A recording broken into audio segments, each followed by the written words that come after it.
Yo las veo muy... ¿Están bien? ¿Están con todas las pilas?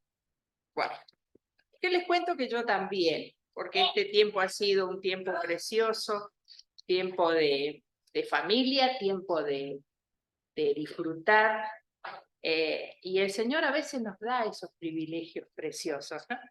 Nos da el privilegio de poder no tan solo disfrutar la familia, sino también disfrutar de su palabra.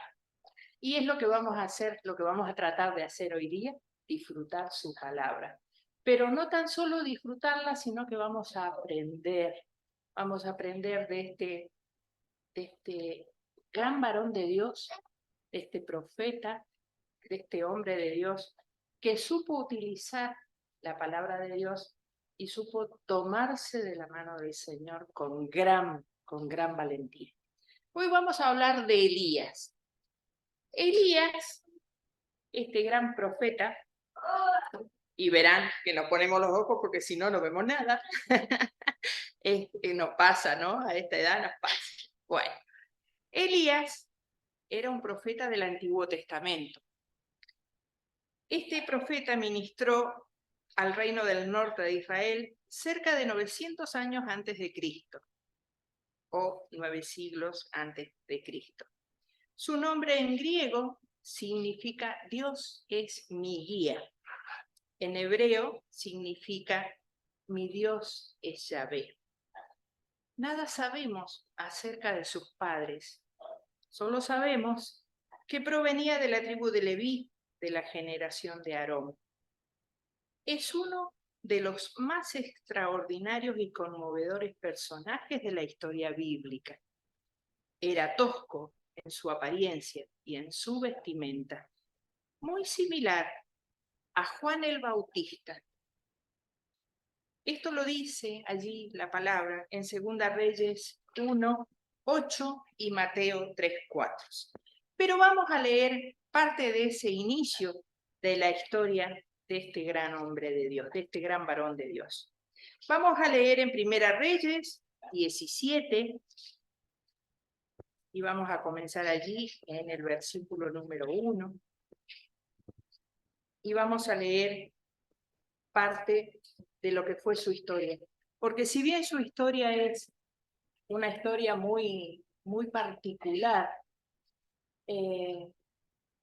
es una persona que se tomó de las manos de Dios y confió plenamente en lo que el Señor le tenía preparado para su vida, de la provisión de Dios, del cuidado de Dios para sí. Vamos a leer y dice la palabra así. Entonces Elías Tisbita, que era de los moradores de Galaad, dijo a Acab: vive Jehová, Dios de Israel, en cuya presencia estoy, que no habrá lluvia ni rocío en estos años, sino por mi palabra. Acab, recordemos que era el rey en ese momento. Y este reinado de Acab, vamos a volver un poquitito para poder entender este pedacito de la historia.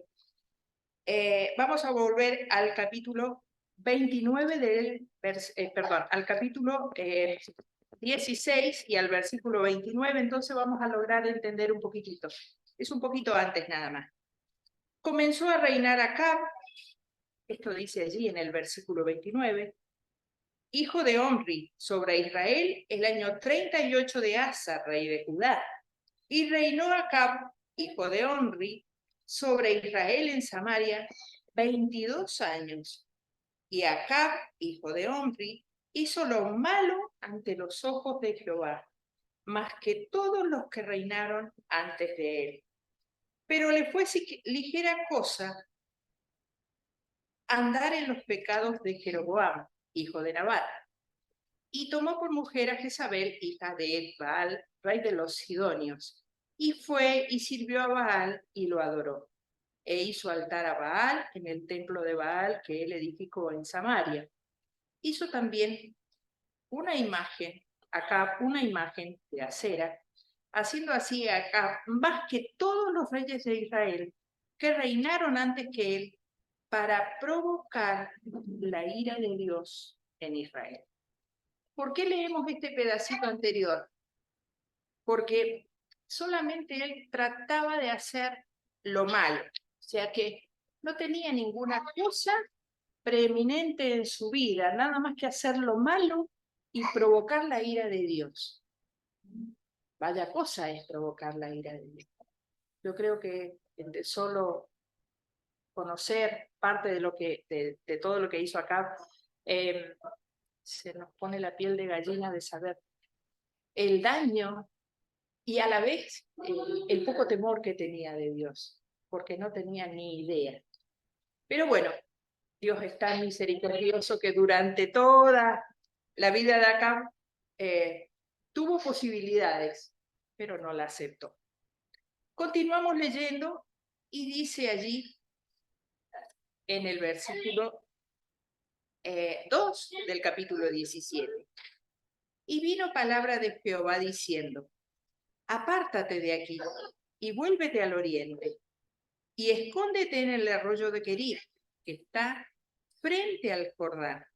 Beberás del arroyo y yo he mandado a los cuervos que te den allí de comer.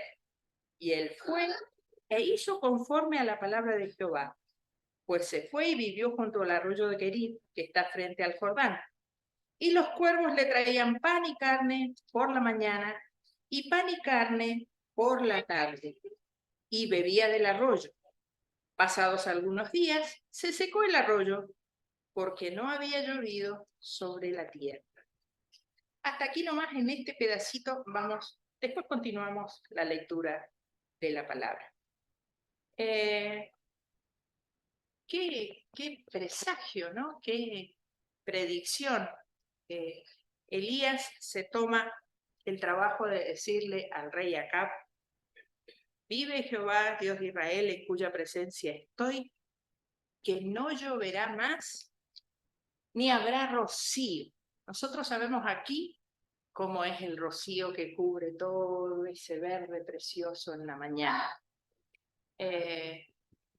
Allí en Mendoza también se logra ver ese pequeño rocío, pero sabemos que el agua es indispensable, que sin agua casi que es imposible vivir. Pero Dios le dio ese poder y gracias a esa confiabilidad que Dios tenía con Elías y Elías tenía con Dios, donde él le dice, ve y dile acá tal cosa, que no va a llover. Y él fue y se enfrentó al rey, que tenía todas esas, para colmo no decir halagadoras, sino esas malas influencias, y permanentemente estaba diciendo, él hacía lo malo contra Jehová. Él provocaba la ira de Dios, permanente. Entonces allí vemos también, cuando Elías le pronuncia esto, que Elías también era un hombre sujeto a las pasiones semejantes a las nuestras. Esto lo dice allí en Santiago 5, capítulo 5, versículo 17 y 18. Sin embargo, mostró una fuerza mayor que la mayoría de nosotros en nuestra vida con Dios. A veces nosotros podemos llegar a confiar plenamente en Dios si tenemos una experiencia saludable, tranquila, una vida buena, medios económicos buenos. Pero la verdad que no ha sido nada fácil la vida que le tocó a Elías allí. Enfrentar esa decisión de enfrentar al rey Acab, y por otro lado, cuando Jehová le dice, andá y escondete en el arroyo de Querit, y confiar que solamente Dios le iba a proveer lo que era comida, agua y carne. Pero se fijaron cómo dice la palabra del Señor. Dice allí, en el versículo 6, y los cuervos le traían pan y carne por la mañana y pan y carne por la tarde, y bebía del arroyo. ¿Ustedes se imaginan lo que come un pajarito? O sea que era confiar así en el Señor, porque era mucho, o sea, nosotros sabemos que las aves regurgitan para darle de comer a sus crías. Pero no tan solo eso, sino que confiar en la providencia de Dios, en esa provisión que el Señor no le iba a hacer faltar nada. El Señor le iba a proveer de carne y de pan. Y al poco tiempo se seca el arroyo, pero mientras tanto le da, que vamos a leer, esto le voy a pedir a alguna hermana que lo lea, esto está en Segunda Reyes 4, desde el 42 al 44. Si alguna hermana me ayuda y lo quiere leer. ¿De 42? Al 44. Vino entonces un hombre de Baal, Salista, el cual trajo al varón de Dios para panes de primicia, 20 panes de cebada, trigo nuevo en su cestita. Y él dijo, da a la gente para que coman. Y respondió, ¿cómo pondré esto delante de 100 hombres? Pero él volvió a decir, da a la gente para que coman. Así ha dicho Jehová, comerán y sobrará. Entonces lo puso delante de ellos y comieron y les sobró, conforme a la palabra de Jehová. ¿Qué les da a pensar esto?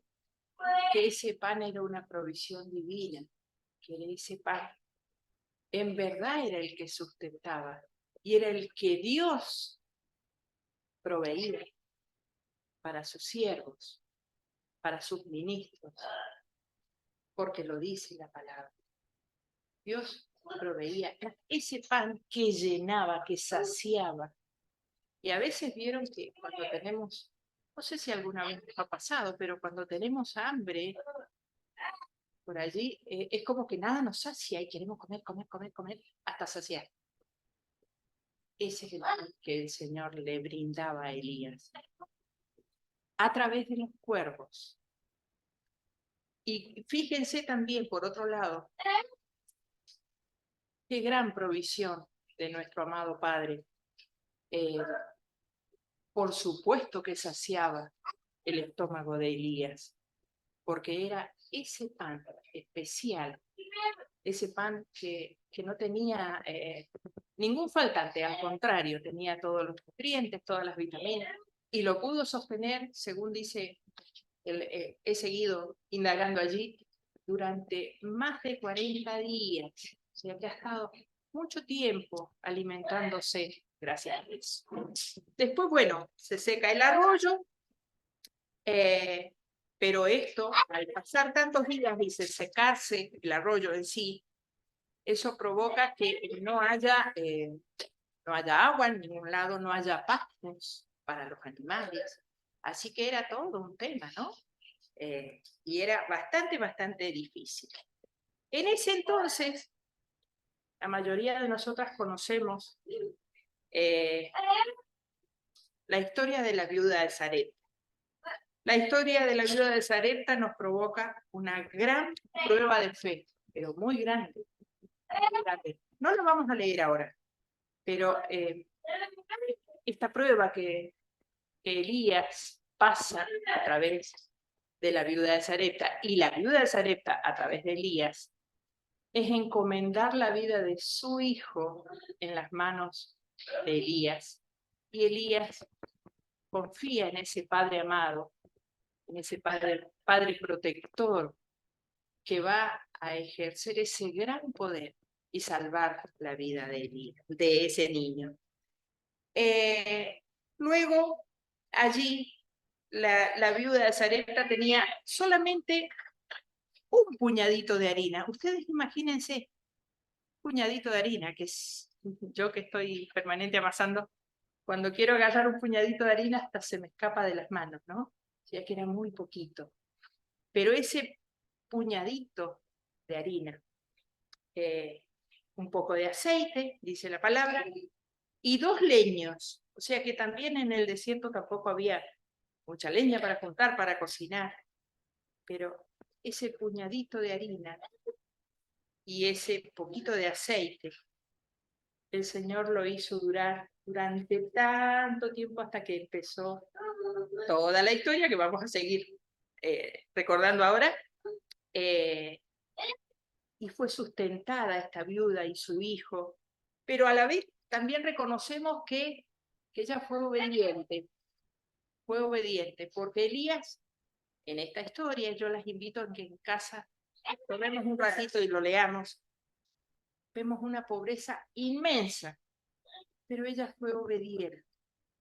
Ella puso lo primordial en las manos de Elías para que Elías pudiese comer porque se estaba muriendo. Es como que, digamos ahora, medio que estaba agonizando. Pero en sí, Elías confiaba plenamente en Dios, que él lo iba a sustentar, lo iba a cuidar, lo iba a proteger. Creo que tal vez ninguna de nosotras ha pasado un estado de hambre como lo debe haber pasado Elías, pero esta viuda dio toda su hospitalidad, dio todo su sustento, su prioridad era cuidar de aquel varón que Dios envió a su casa, de sustentarlo, de sostenerlo, de tomarse de esa promesa que Dios le había dado para que no le iba a hacer faltar nada en su hogar hasta que volviese a llover y volviese a haber trigo y todo lo demás, ¿sí? Vamos a ir allí a Mateo 6:33, vamos a pedirle a alguna otra hermana si lo puede leer.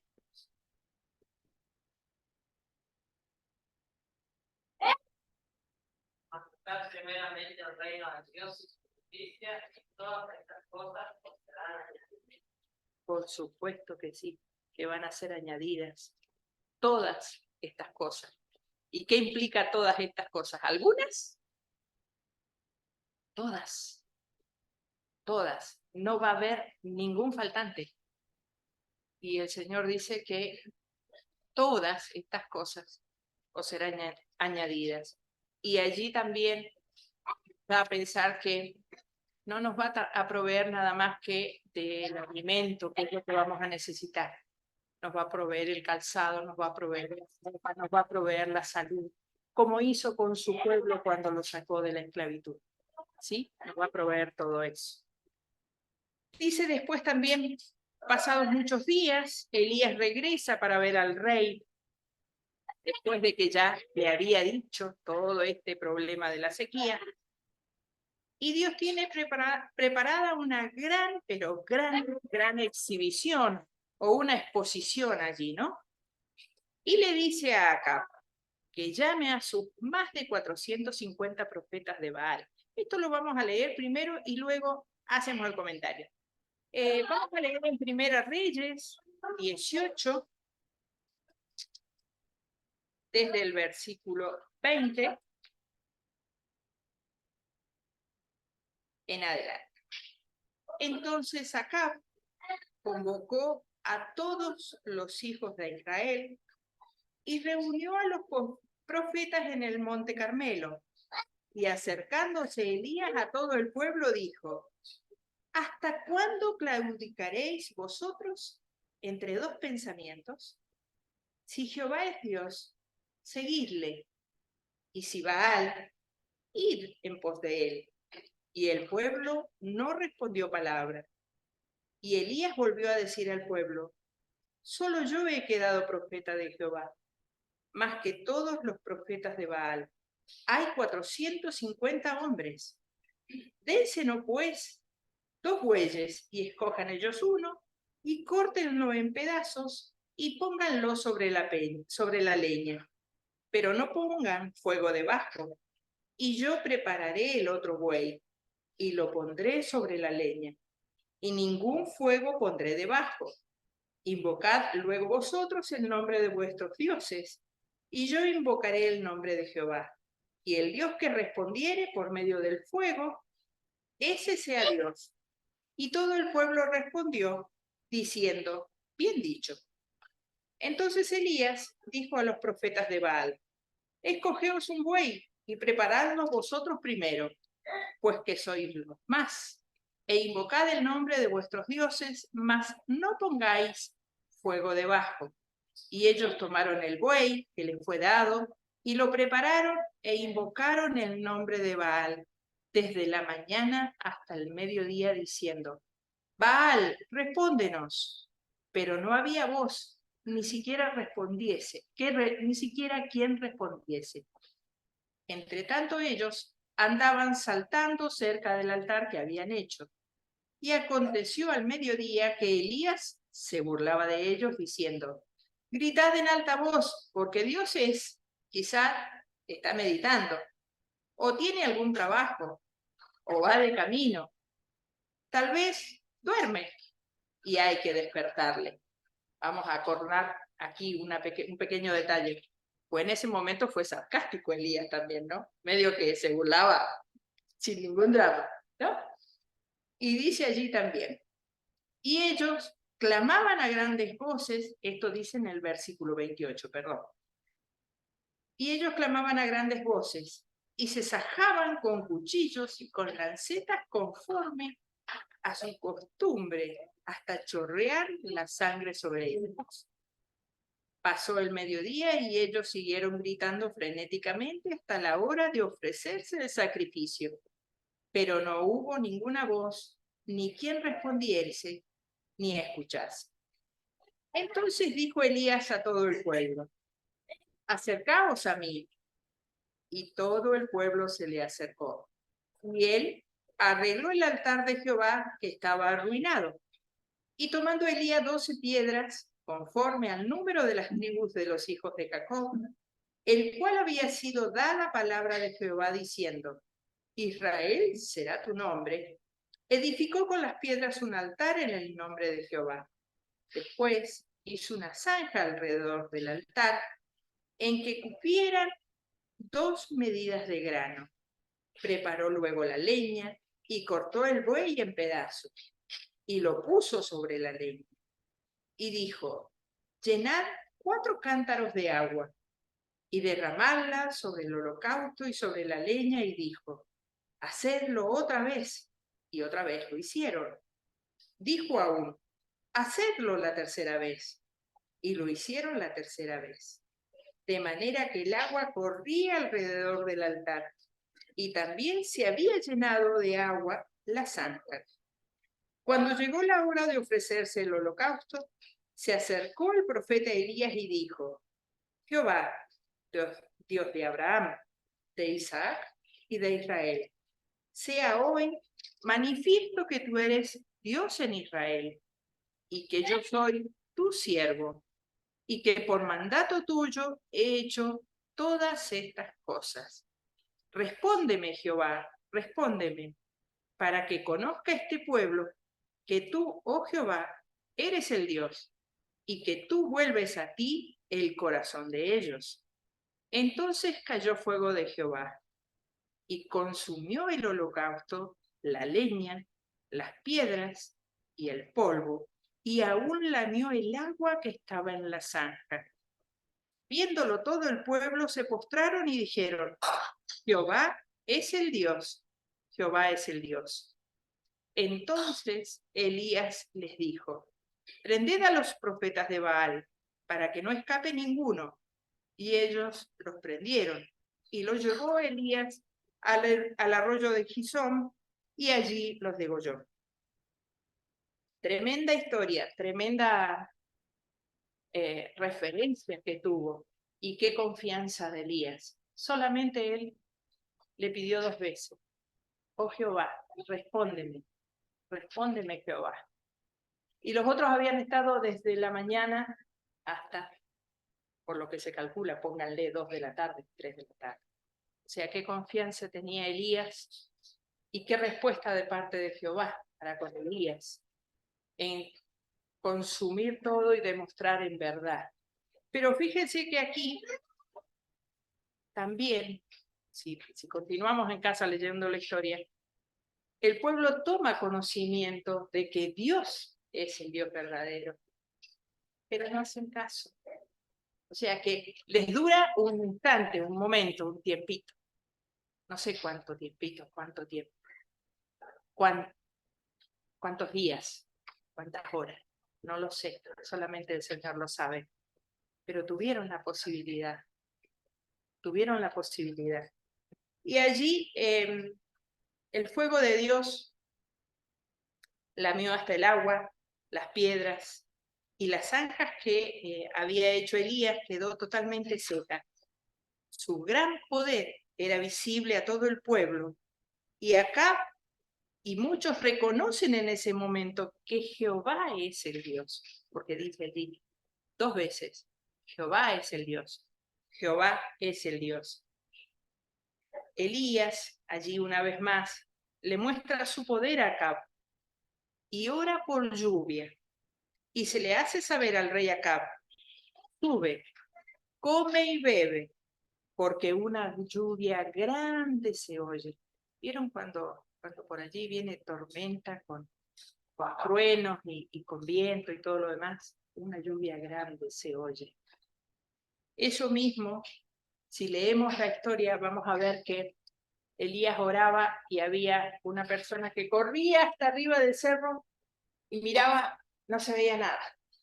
Volvió a subir otra vez al rato, Elías continuaba orando, vuelve a subir otra vez y apenas allí se ve, la tercera vez que sube, ve una pequeña nubecita como la palma de su mano, dice. O sea que era una nubecita pequeñita. Y ahí salió corriendo y fue y le dijo, apúrate, porque una lluvia grande se oye. Y dice también la palabra del Señor que al producir esto, o sea, al avisarle Elías a Acab, los dos tienen que salir corriendo para cobijarse, porque en verdad la lluvia grande venía, y bastante grande. El campo allí, al Dios mandar esta lluvia, nuevamente comienza a producir, y ustedes saben también como aquí, ¿no? Que cuando llueve, el campo produce, se pone bonito, se llena todo de verde, de ese verde precioso, cuando Dios nos muestra su fidelidad. En este caso, cuando comienza Elías a orar por esa lluvia, cuando le dice en un primer momento a Acab que no va a haber más lluvia, solamente ora una sola vez, pero para que regrese la lluvia, ora 7 veces. 7 veces Elías ora para que Dios envíe la lluvia. Y esa gran lluvia que se anuncia que viene, esa gran lluvia, es la respuesta de ese Dios. Y a veces nosotros oramos por algo determinado y creemos que oramos una vez y ya está, listo, el Señor mañana me va a contestar. Y a veces no es así. Tenemos que tener un poquito de constancia, aunque nos cuesta, ¿no? Por supuesto que nos cuesta. Y a veces creemos que es todo tan fácil que oramos a ese Dios y el Señor nos va a responder al instante. El Señor nos oye, sí, pero a su tiempo nos da la respuesta. No siempre es a la medida nuestra y a la ligereza nuestra. El Señor a su tiempo nos da esa respuesta preciosa. Como escuchamos unas semanas atrás, la hermana que tuvo el mensaje, habló muy bien de Eliseo. Eliseo fue el sucesor que Elías tuvo que escoger para sucederle. Eliseo siempre estuvo allí y también cuidó de Elías hasta que él fue llamado. Dios en el capítulo 2 de la segunda carta de Reyes nos cuenta esta historia cuando Elías es traspuesto o es alzado. Esto lo vamos a leer en Segunda Reyes,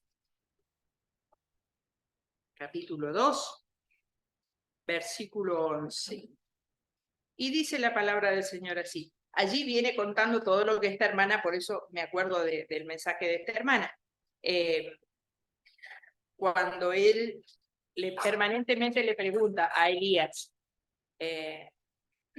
yo te acompaño. No, quédate acá porque yo voy a ir, voy a orar, voy a tal lugar, voy al arroyo de, voy al lugar de... Y Elías tenía que frenarlo y decirle, hasta que en un momento tuvo que decirle, bueno, está bien, vamos. Pero si logras verme cuando yo me vaya, entonces allí haré lo que tú has pedido al Señor por ti. Dice allí en Segunda Reyes, capítulo 2, versículo 11. Y aconteció que yendo ellos y hablando, he aquí un carro de fuego con caballos de fuego, apartó a los dos, y Elías subió al cielo en un torbellino.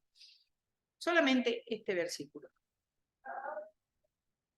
O sea que Dios también le permitió a Elías no sufrir la muerte, no sufrir ni un estado feo de salud, no sufrió nada más que ese tiempo confiando en el Señor, que Él lo sustentara, que lo cuidara. Y estos caballos de fuego y esta carroza de fuego, indagando un poquito,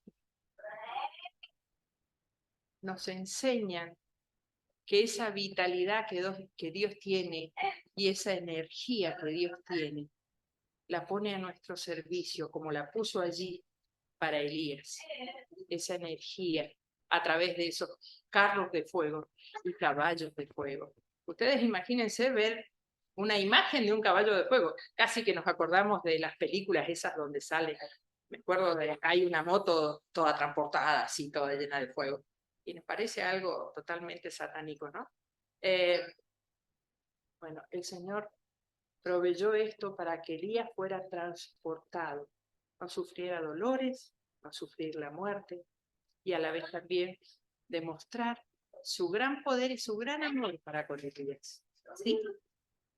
Lo cuidó, le dio de su fuerza y poder, lo sustentó, lo guió, lo protegió del hambre, de la sed, cuidó de su vida, le premió con llevarlo al cielo y no sufrir la muerte. Vive Jehová, en cuya presencia estoy. Que este sea mi deseo cada día, mi aspiración cada día. Y que nuestro Dios premie con su bendición especial para cada una de nosotras. Y por último quiero leer, o que alguna hermana me lea, que alguna hermana mejor, le vamos a poner trabajo a las hermanas. El último versículo que vamos a leer hoy, que dice allí en la palabra del Señor, en Hebreos 11:6, también es un versículo que muchos de nosotros conocemos, que muchas de nosotros lo tenemos por allí siempre marcadito. Pero sin fe es imposible agradar a Dios, porque es necesario que el que se acerca a Él crea que le hay y que es galardonador de los que le buscan. Si no tenemos fe para acercarnos al Señor, es imposible que podamos confiar en ese Dios tan grande que fue capaz de hacer todo esto en la vida de Elías, ese gran hombre de Dios. Este fue un siervo especial y indudablemente marcó la historia. En su provisión, Dios le proveyó sustento, abrigo, cuidados. También le dio poder. Vive Jehová, en cuya presencia estoy. ¿Cómo estamos nosotras hoy? Vive Jehová, en cuya presencia estoy. Por supuesto que vive Jehová. Que hoy podamos disfrutar de esa compañía, gran compañía del Señor, de su gran misericordia, de su amor.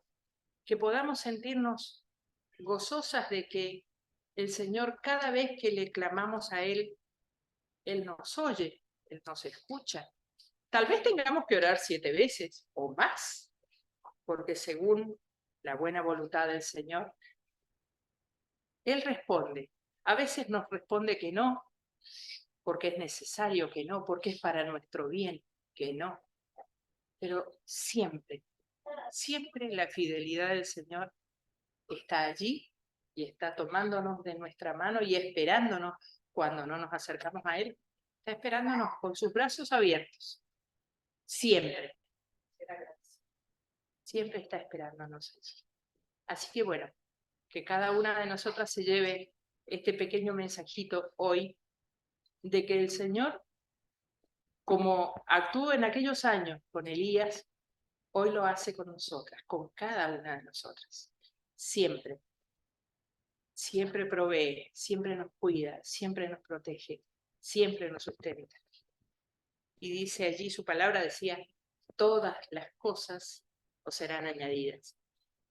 Que estemos junto a Él, que estemos, aunque sea con un mensajito, aunque sea con un texto, cada día, que estemos tomadas de su mano y no nos alejemos de Él. Que el Señor bendiga su palabra.